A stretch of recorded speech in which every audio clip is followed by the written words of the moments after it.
안녕하세요. 이하나 학생입니다. 제가 인격적으로 예수님을 만나서 믿게 된 건 고등학교 시작할 때였어요.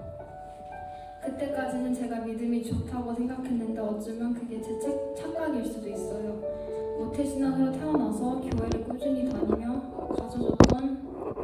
가져졌던 믿음이 저의 행동에 반영되지 않았거든요. 이 세상에 믿음 없이 착하고 올바르게 사는 사람들이 많잖아요. 그 중에 한 명이었던 것 같아요. 믿음의 사람들은 우리의 착한 행동을 통해 예수님이 드러나길 원하지만 전 그런 마음가짐으로 산 적이 없죠. 저는 제가 죄인인 걸 알고 인정하고 예수님이 나를 위해 십자가에 죽으신 것도 알고 있었어요. 주변에서 계속 말하니까. 근데 이게 진실된 믿음이었을까요? 야고보서 2장 19절에 기록되어 있어요. 네가 하나님은 한 분이신 줄을 믿느냐? 잘하는도다 귀신들도 믿고 떠느니라. 그때의 믿음이 이런 믿음이지 않았을까? 복음을 듣고 예수님이 나를 얼마나 사랑하시는지 알면서도 바뀌지 않는 내 삶은 믿는 게 아닌 거죠. 사랑하는 사람 혹은 소중한 사람이 생기면 그 사람이 행복하길 원하고 그분을 위해 애써주고 챙겨주고 싸워주고 그 사람이 계속 떠올리잖아요. 하지만 저는 행동으로도 마음으로도 예수님을 위해 최선을 다하지 않았어요. 제가 갖고 있던 믿음이 진실된 믿음이 아니니까요. 야고보서 2장 16절 17절에 적혀 있어요. 너희 중에 누구든지 그에게 이르되 평안히 가라, 덥게 하라, 배부르게 하라 하며 그 몸에 쓸 것을 주지 아니하면 무슨 유익이 있으리요. 이와 같이 행함이 없는 믿음은 그 자체가 죽은 것이라. 제 겉모습은 세상 사람들과 다름없었어요. 꿈도 목표도 나의 유익을 위해서였고 내 힘으로 해결하는 걱정거리들 등 하나님이란 제 삶에 보이지 않았어요. 좀 무서운 게 이때까지 저는 예수님을 잘 믿는다고 착각하고 있었다는 거예요. 예수님이 마태복음 7장 21절에 말씀하셨어요. 나더러 주여 주여 하는 자마다 다 천국에 들어갈 것이 아니요 다만 하늘에 계신 내 아버지의 뜻대로 행하는 자라야 들어가리라. 만약 예수님이 저를 선택하지 않았으면 저도 주여 주여 하는 자에 속하지 않았을까? 이제 막 고등학교 들어갈 때에 제대로 된 믿음이 생긴 것 같아요. 새로운 환경에 적응하기 어려웠는데 옆에 언니가 있어서 좀 나았죠. 근데 하필 언니랑 제가 딱 5년 차이라서 언니는 대학을 가버렸어요. 또 엄마는 이때 한국에 계셔서 집이 좀 많이 허전했죠. 특히 언니랑 이런저런 얘기를 많이 했는데 속마음을 알아줄 사람이 떠나니까 많이 외로웠어요. 사춘기였나봐요. 마음은 답답하고 학업에 집중하다 보니 머리는 복잡하고 외로울 때 교회에서 한없이 듣던 하나님은 너의 친구야? 하나님은 너와 함께 계셔가 갑자기 밤 11시에 생각이 났어요. 고난 속에 하나님을 찾고 의지하고 알아가게 된다. 고난이 축복임을 알게 하신다는 얘기가 맞는 말인 것 같아요. 예수님도 말씀하셨죠. 부자가 천국에 들어가는 게 낙타가 바늘구멍에 들어가는 것보다 어렵다.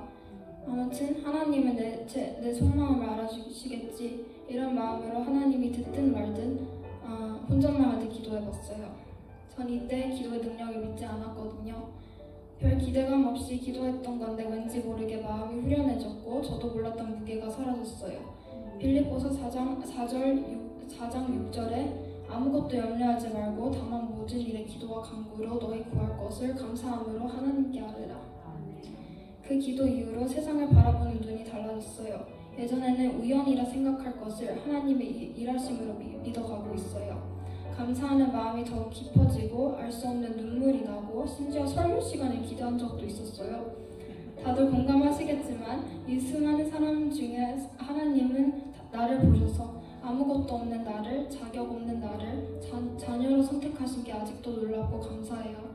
내 안에 뭘 보셔서 내가 뭐가 특별하다고 바다의 수많은 모래 아래서 하나의 모래알을 짚듯이 이게 하나님의 은혜구나. 최근에는 위치터폴스로 이사 올 때 하나님의 일하심을 많이 경험한 것 같아요. 솔직히 말하자면 전 이사 가기 싫어했어요. 학교도 옮기기 애매한 나이, 미래를 이미 짜놓은 공부 계획, 그리고 사랑하는 교회를 떠나기 싫었어요. 하지만 저는 제 욕심이 아닌 하나님의 크신 계획 안에 사용받고 싶었어요. 두렵지만 이사 가기로 마음먹었죠.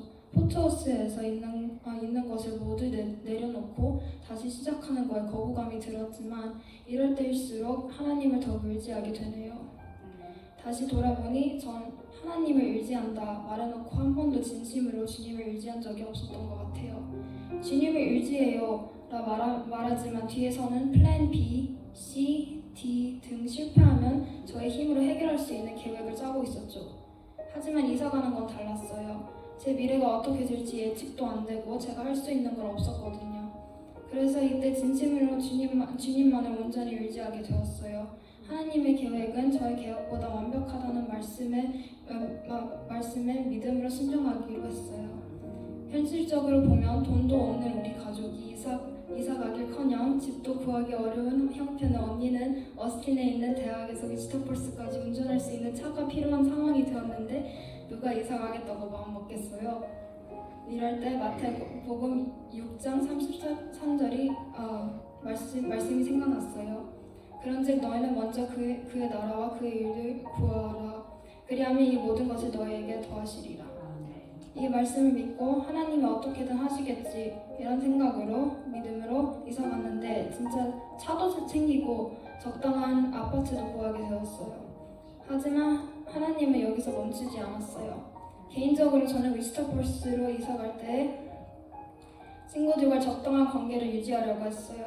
이 친구들은 서로 어릴 때부터 알던 사이인데 제가 끼어들기 어렵잖아요.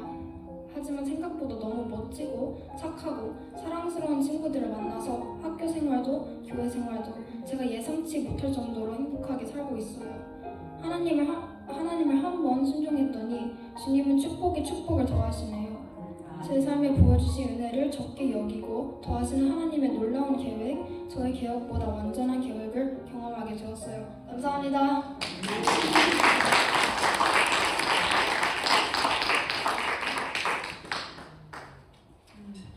여기 있습니다.